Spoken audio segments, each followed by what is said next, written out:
Hey everyone, welcome back to the 443 Security Simplified. I'm your host, Mark the Liberty, and joining me today is.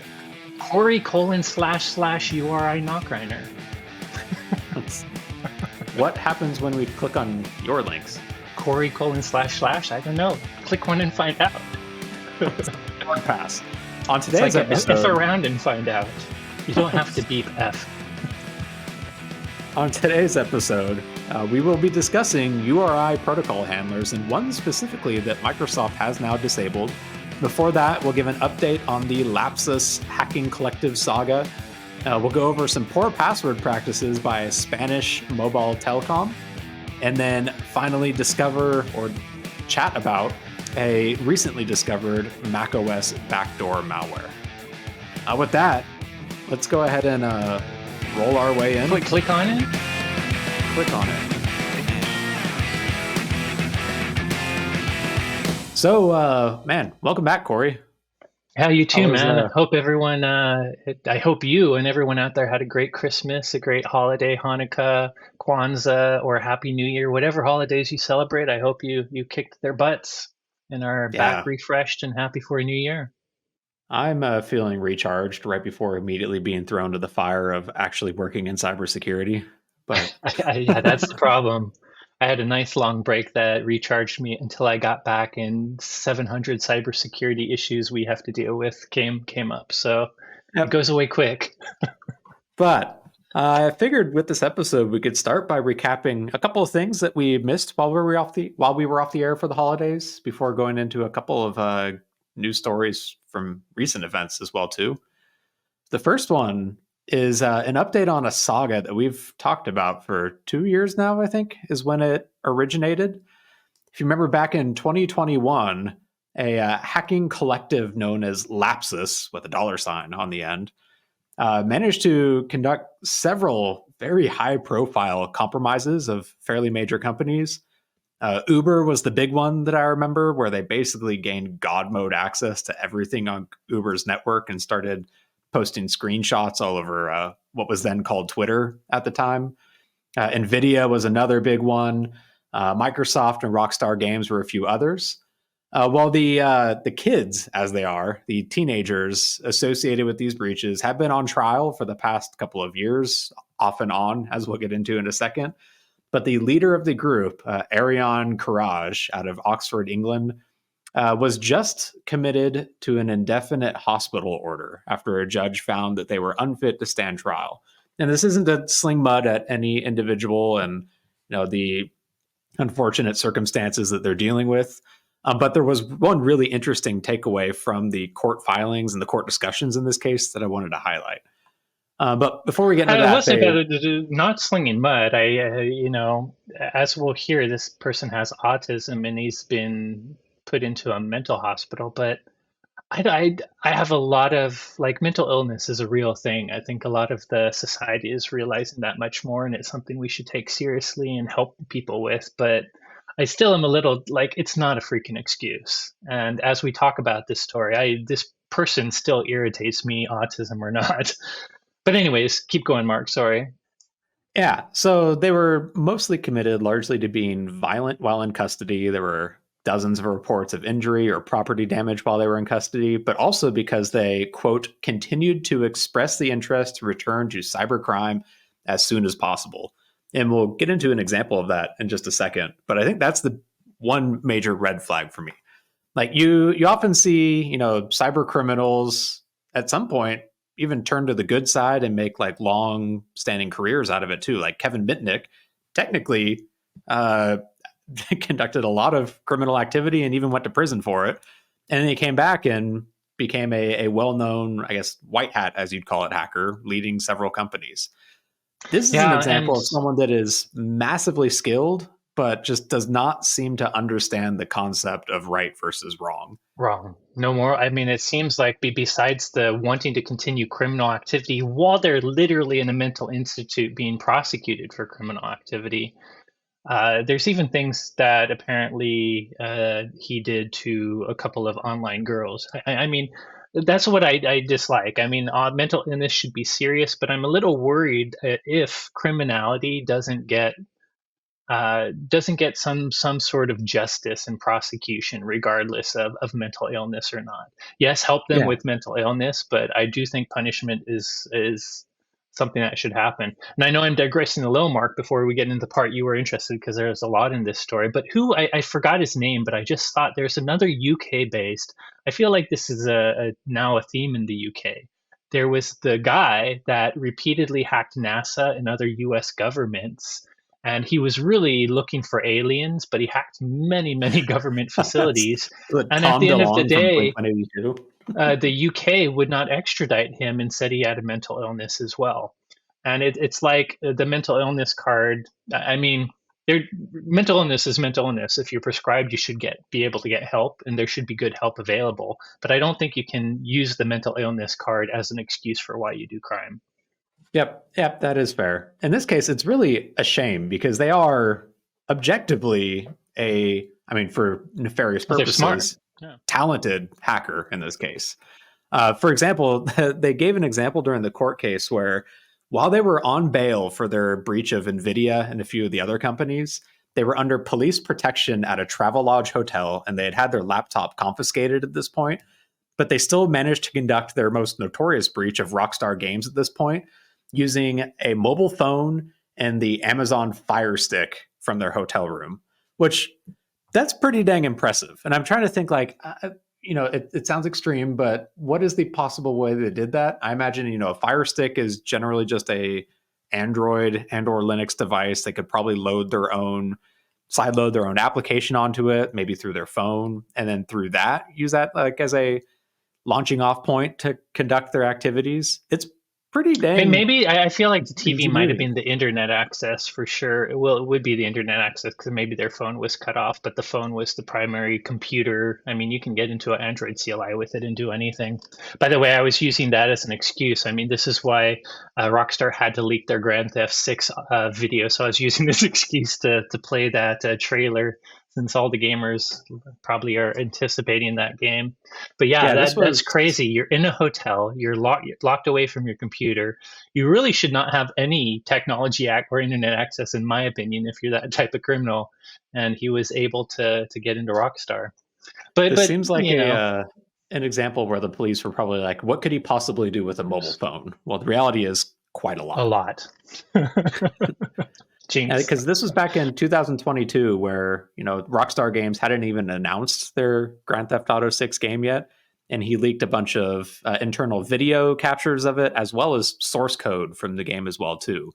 And Yep. basically was the one that spoiled the existence. I mean, not that no one assumed they weren't actively working on this game, but it was a pretty dang big deal. In fact, Rockstar claimed millions of dollars in damages because of this breach and responding to it and cleaning up and potential loss of revenue as well because of it. So it's a serious deal. That honestly impressed me a little bit that they were able to do what was then a pretty high profile attack using a fire I'm with stick. you, but I don't care, Mark. Like if you're using your skill for bad, you're bad. I like unless you've changed for good. It is. I'm with you. We're always impressed. Sometimes, not always. We're sometimes impressed by the skills of these threat actors, but to me, it's wasting your freaking skill. I mean, he could have made money legitimately doing it. So it just yes, it is a lot of skill. It is interesting too. Autism is one of those mental things that uh, statistically, some people are very good at certain things, but gives them social weaknesses and other weaknesses, maybe. I'm probably not describing it the way a psychologist would. So it's not that unusual, in my opinion, that someone that's autistic is really good at math or really good at music or really good at computing. So, Or in this case, but really good yeah, at social crazy skill. engineering. That's how the bulk Yeah, of these and breaches technology. occurred. Yeah. Yeah. So either way, this does appear to be, at least for now, the end of the saga of Lapsus. The while it is a indefinite quote unquote order, it's until he's fit to stand trial, and then they will actually stand trial for the criminal elements of this. I personally, I hope they get the help they need and can turn away from a life of crime because I think you would agree they've got strong skills. It's just the complete lack of Yeah. moral compass is awful. I don't think they should be in jail forever, but I think they should have some consequence besides being put in a mental institute. But I hope it's a fair consequence. And if 5 years from now, when they're in their 20s, they are leading a productive life and being a positive attribute to society using these things, that would be great. And to me, by the way, again, this has nothing to do with the mental illness. I think the mental illness is just part of the story and why they're in the mental institute. But I do think they need to be they need to suffer consequences for their crime. It is interesting to me the youngness of Lapsus. Back when like when I started, when I was even younger than you here at WatchGuard, it was mostly web defacement, and it was always teenage kids. It was teenage kids and they weren't really doing anything to try to make money. It was certainly criminal, but they were just kind of trolling websites by defacing them. And after that, it turned to organized crime for a while, and it seemed to be very monetarily focused. So, when it turned monetarily focused, I assumed the age of these criminal hackers probably varied. They're certainly, I mean, young tends to know technology better just because they grow up with it, but I expected it would be a wider range. It's funny to me to now see very young threat actors being the ones that are part of these groups. But unlike the defacers of the past who were just doing it for the lulz and joking, I mean, these guys, to some extent, you can see the video game guys just kind of trolling. But when they release these ransomwares for $4 million and they have these huge it feels like the young hackers of this age are more criminal than the young hackers of my age. So you could I don't know if say, that's in a true. way, it's millennials ruining yet another thing in this world. Maybe Gen Z. I think 17 and 18 are now Gen Z. You're like the Oh old man, guys soon, Mark. You soon will be a boomer to whatever comes after Gen Z. ugh. No, thank And you. I Not think looking forward to thinking whatever about comes that yet. after Gen Z comes pretty soon. Oh boy. Let's move on to another topic instead of going down that path. I don't want to Pop feel Pop old quite Mark. yet. Nope. The next story comes from just this last week, where Orange España, which is Spain's second largest mobile operator, had a fairly major outage last week after an attacker logged into their RIPE NCC account and modified their BGP routing table. So RIPE NCC, it's the European Regional Internet Registry for IP address allocation. Basically, it's where you as an organization can get IP addresses allocated to you. You configure your BGP autonomous system numbers or ASNs to say where those IP addresses originate or route to on the internet. So you would suspect that this is a pretty critical Secure. service and one you'd Yeah, want yeah. to secure quite well, because if someone could just log in, they could change your route tables and change your BGP configuration and theoretically intercept all traffic that would have been destined towards your IP addresses. We had a Well, prediction a while ago that I mean, BGP, just to share how critical it is, like Mark is saying, we said a hacker one day could take down the internet, like do a big DDoS attack of the internet, either through DNS or BGP, because BGP is pretty darn critical. So just like you said, any ISPs that manage parts of BGP for parts of the world, they ought to be pretty darn secure. how many more acronyms do you think we can cram into the story? I'm going to I think there's keep aiming more for coming more. because we're soon going to be talking about a security mechanism BGP uses, probably. Yeah. So before that, though, the Have way you the mentioned attacker got RIPE in. yet? That's not the acronym So I'm talking about. the threat actor, they appeared under the name Snow on some social media organizations and posted screenshots of them inside Orange's RIPE account, which included the email address associated with it. Another researcher from the cybersecurity firm Hudson Rock went and searched through their database of credential theft and credential harvesting malware exports and found that email address was a part of a information stealer dump, allegedly infecting a Orange España computer. And it showed that the password that they had associated with this account was literally ripe admin, which, I Kudos mean, for easy to remember, because that's the best thing. You should pay most attention to your passwords being easy to remember.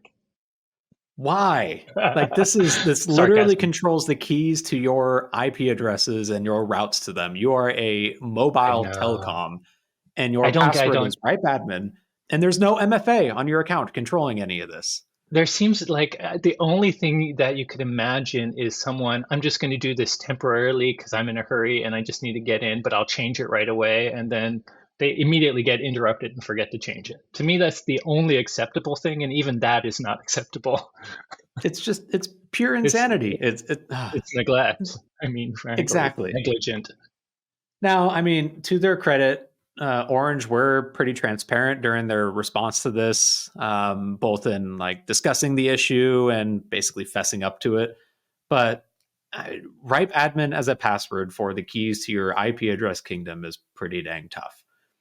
Now, when it came to the modifications, this threat actor Snow, they initially started by just changing a few different route origins, which didn't really cause any major issue.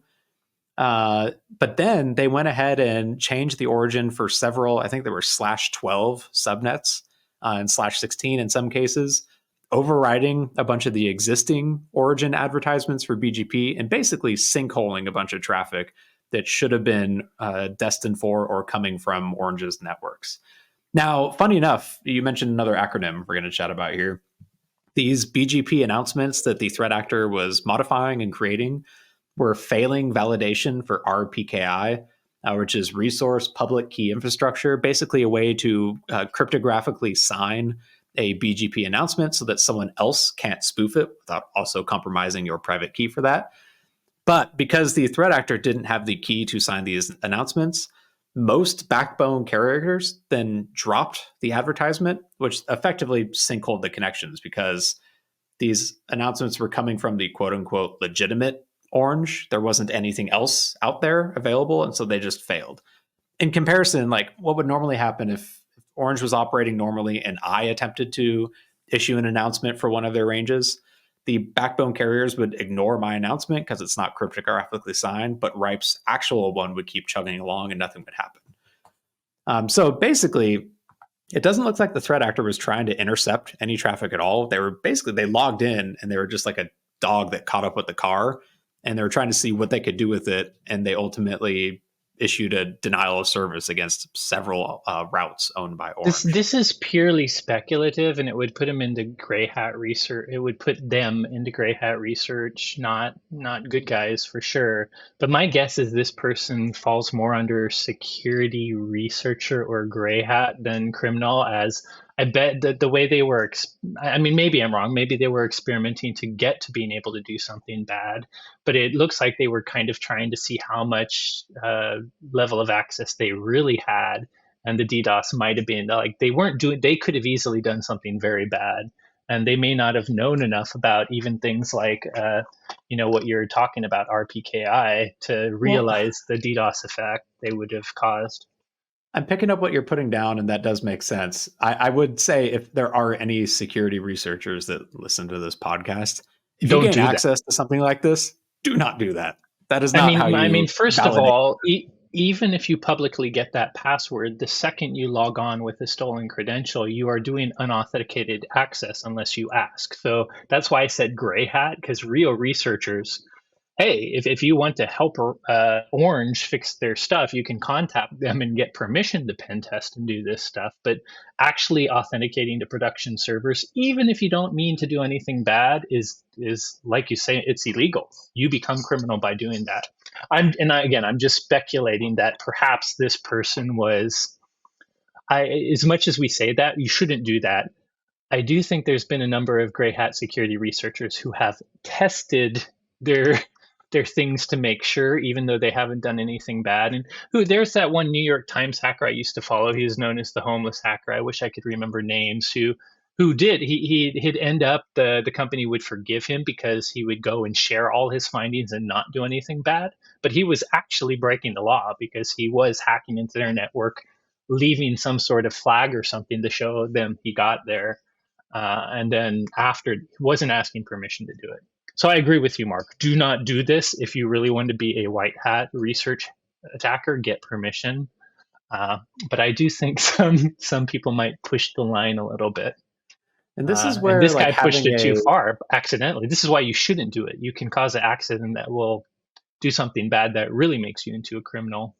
pushed it way too far. And this is where, like, Yeah. as a organization like us at WatchGuard, like having a publicly available rules of engagement for external researchers to easily find and follow, that's why it's so important.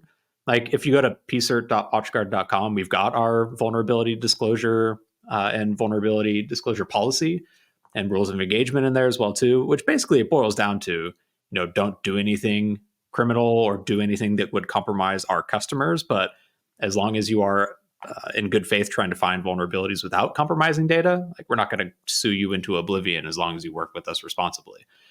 And that's how And most my organizations mic should was in the look way, for it. but for people watching YouTube, you can actually see the PSERT resource we were talking about, including our responsible disclosure page. So like Mark Yeah. said, pcert.com will show you how to report vulnerabilities if you're just reporting a vulnerability. Uh, but if you want to know about our disclosure practice, check it out for sure. Yeah. And it basically boils down to, as long as you're not a jerk and you're not trying to extort us, like, we'll work with you to resolve the issue, give credit. And if it's within scope for our bug bounty program, we'll kick you over there in order to potentially get a bounty payout for it as well too. And this is how, like, this is why having a vulnerability disclosure policy as a, like, manufacturer or company is so important, and why as a researcher you should always look for those rules of engagement and have either explicit permission or implicit permission from these rules of engagement before doing anything at all for an organization. Like Corey said, like, even logging in is technically a breach of the Computer Fraud and Abuse Act if you don't have permission. But the good news is Orange recovered fairly quickly from this. Presumably, they enabled multi-factor authentication and changed their crappy password. But Presumably. this, this is yet another example of just getting bit in the behind by poor password practices as an organization. Maybe it's time to kill the password for RIPE NCC. What do you think, Corey? Yeah, let's do it. Anyways, move on to the next story. So this one actually started a few months ago, but it was brought to my attention after stumbling across a research article from a researcher named Greg Lesniewicz, Oh, where they posted their analysis of a new macOS backdoor that they called Spectral Blur. So now this was initially discovered while monitoring a suspicious domain they found with links to a threat actor that they were tracking. They decided to start monitoring this domain on VirusTotal, and ultimately they found a file that someone downloaded called .macshare from a subdomain of this domain that they were monitoring. Pausing for a second, a file that starts with a dot or a period on macOS will hide it in the Finder file lookup system thing, unless you've got visibility into the hidden files turned on. So it's a good way to mask your activity if you're trying to hide something as a threat actor. Now, at the time, and even up until now, this sample was not flagged as malicious by any engine on VirusTotal, but it piqued their interest to go analyze it.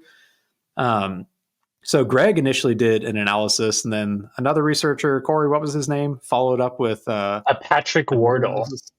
Yeah, Patrick Wardle Yeah, is he's a Mac focused researcher. He's spoken at DEF CON almost every year, and he's one that, for instance, broke Little Snitch, which is a cool Mac OS host based, application based firewall. He's broken into lots of not just Mac third party software, but Mac OS software. So Mac focused researcher.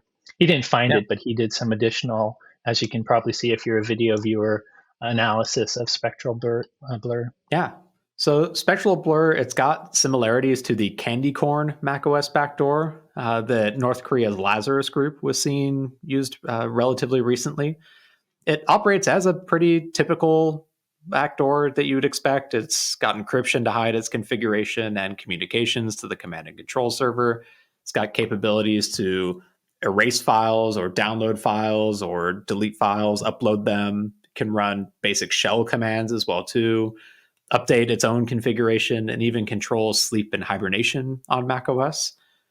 But the interesting thing is that it went completely uncaught by anti-malware engines for such a long period of time, from August until Even Mac including now. Gatekeeper, right? I mean, we Yeah. forget Gatekeeper. Mac won't really talk about antivirus stuff, but Gatekeeper does include antivirus capabilities and hashes for lots of known Mac malware. But I Yep. believe even that did not catch it. So there's not a lot of information on how exactly this backdoor would end up on a macOS system. We just know it was downloaded from a malicious website. Its file type wouldn't make it automatically executable, so you'd have to guess that it came or was delivered and launched via like a malware loader on macOS, or potentially a script-based attack.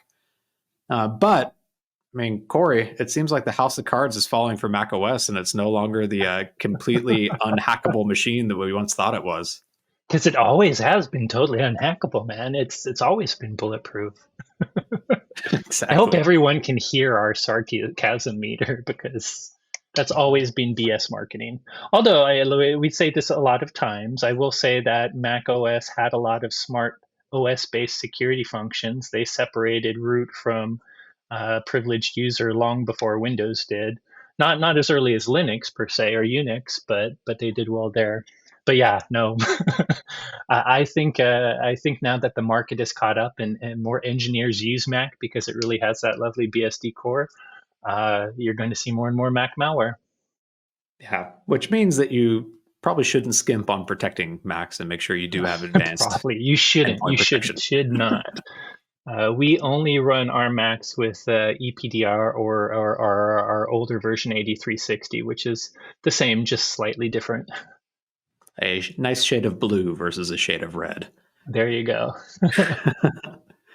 Anyways, moving on to the last story, though. This one was super interesting.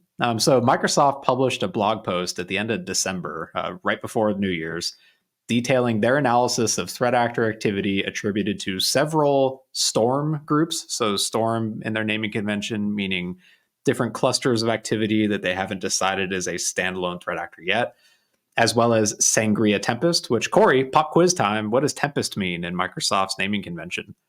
I would not China. Is it China? It Nope. might.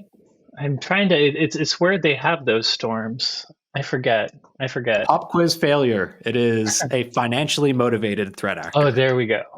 And that Yep, should I should have known that just because of the Microsoft's blog title. exactly. Anyways, beginning in mid November of last year, they found threat actors in these groups were using the MS app installer URI scheme to distribute and install malware. So I think we've talked about URI protocol handlers before and using them to exploit different applications, but real quick refresher on them.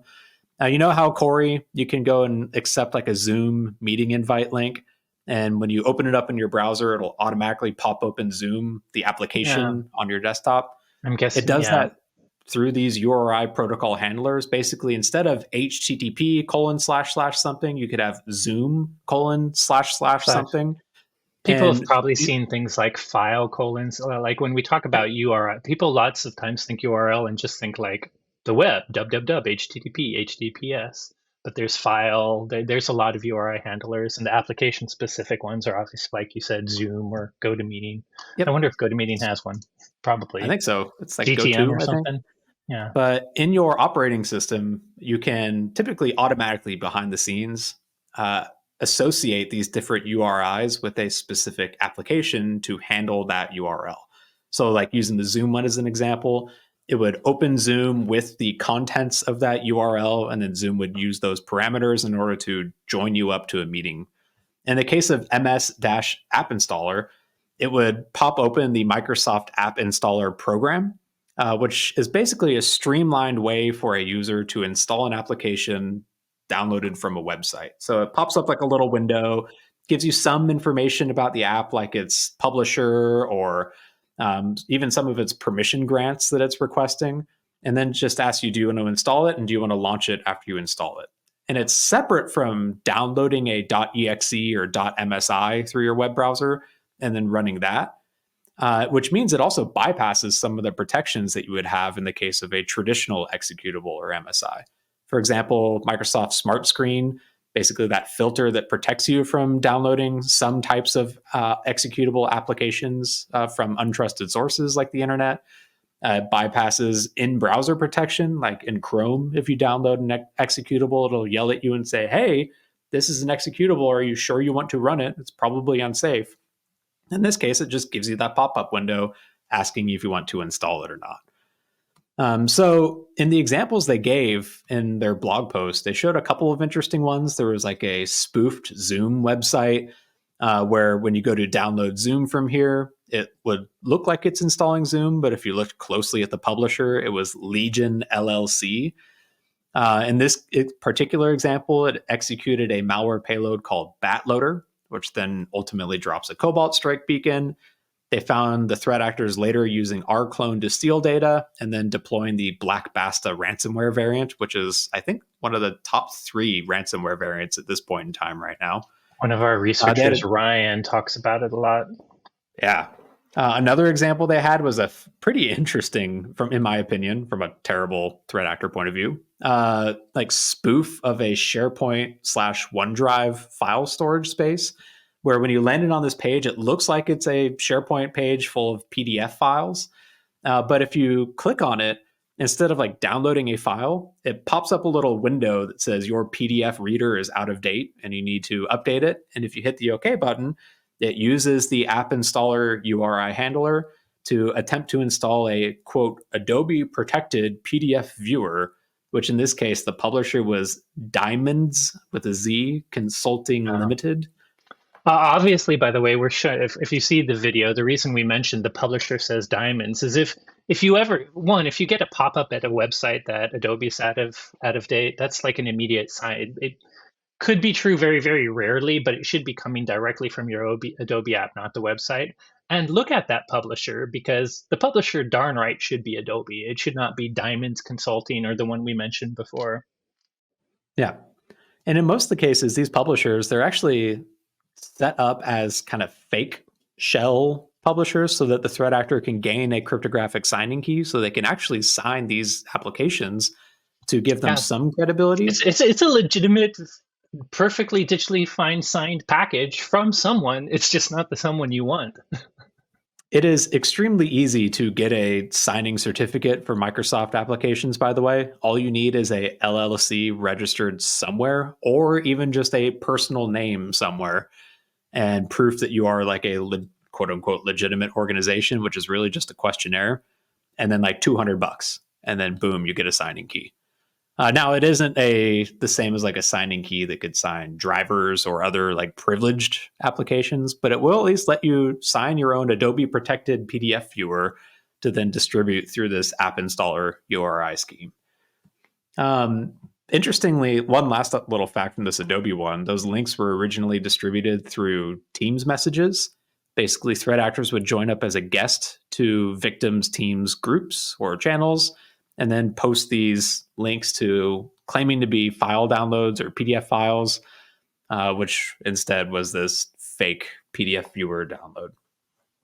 They also had another example of a fake network security tool called Perimeter 81, presumably to trick people into downloading and installing fake anti-malware software on their network. Now, at the end of all this, Microsoft actually took the step of disabling the MS App Installer URI handler entirely by default in the latest version of their App Installer release. So if you update your Windows OS to the latest version, presumably you'll get this latest application version. And now at least these won't automatically pop up the installation window if you get tricked into clicking on one of these links. I assume there's a way to enable it, like it's by default, which I think that's a good choice by Microsoft. But I have a feeling it's not going to. You have to admit these app URIs are nice. I mean, a lot of us use Zoom or Teams or whatever the thing is. So I have a feeling they're disabled. But when you click one, you might get some pop up if you want to enable it or go. So the Zoom one will still, like all the other ones will still work. It's specifically it's just the MS. It's the MSX app installer /whack whack whatever. That one will now no longer do anything. There's nothing registered to it, so it's straight up. So it's not all URIs. In your browser probably, and nothing will happen. Cool. Because like you said, like these do have legitimate uses. Like I like being able to click on a meeting invite link or a webinar invite link and having it automatically open that application Launch the for right me. application. Yeah. But I don't like clicking on a fake file download and having it attempt to install an Adobe PDF reader on my machine. That's no bueno. I'm glad they definitely released or disabled the MS one, but you could still protect yourself from this if even if it was enabled because of that pop-up. So I think the other practical tip is even if it's a Zoom, I bet you other URIs might be able to do something similar. Not all URI. I mean, Zoom doesn't download anything; it just loads the application. But somebody might find someone's application URI and find a way to download something through it. But they might be that pop-up we were seeing where there's something like a publisher. So be suspicious of any link you click on that creates pop-ups asking you to install something. In the same way you check if a domain is really the right domain, check every part of a message that says, "Hey, this is a Adobe package, but it comes from Mark's basement. Do you want to install it?" Hey, don't spill the beans on my super secret hacking collective, Mark's Basement LLC. And Man, Mark I is mean, way the smarter other than that. Mark actually would use a Corey's publisher Basement that seemed LLC, closer false to. flag. There you go. I mean, the reality is, like you said, there's multiple ways to catch this. Also, presumably, even installing the app, any endpoint protection worth its salt probably would have detected the malware file itself as malicious. But like you said, treating any link with skepticism, regardless of the URI protocol it's using, is pretty important these days. Either that or just, I don't know, stop answering email and stop clicking on Teams links and maybe just unplug everything and we can go back to the Stone Age and we never have to deal with hacking again. If people I'm are getting still closer and closer using to. passwords like ripe admin mark, I might actually want to do that Stone Age because It's feeling obviously like a good they idea. can't use technology. There's that old tech support joke where eventually tech support gets to the instructions. Okay, turn it off, unplug it, find the cardboard box, send it back to us. You don't get to use technology. I like it. That's that's what might happen to people that use ripe admin as their password. Oh my goodness. Yeah. But to the rest of us, at least we can learn from others' poor choices. Hey everyone, thanks again for listening. As always, if you enjoyed today's episode, don't forget to rate, review, and subscribe. If you have any questions on today's topics or suggestions for future episode topics, you can reach out to us on Instagram, I guess, at WatchGuard. Yeah. Maybe we should get on that. I don't know. I'm hesitant to ever use X ever again because I was told to go F myself by the owner. But anyways, thanks again for listening. And we are on Instagram. Our producer lets us know. Thanks again for listening, and you will hear from us next week. Peace. At WatchGuard_technologies.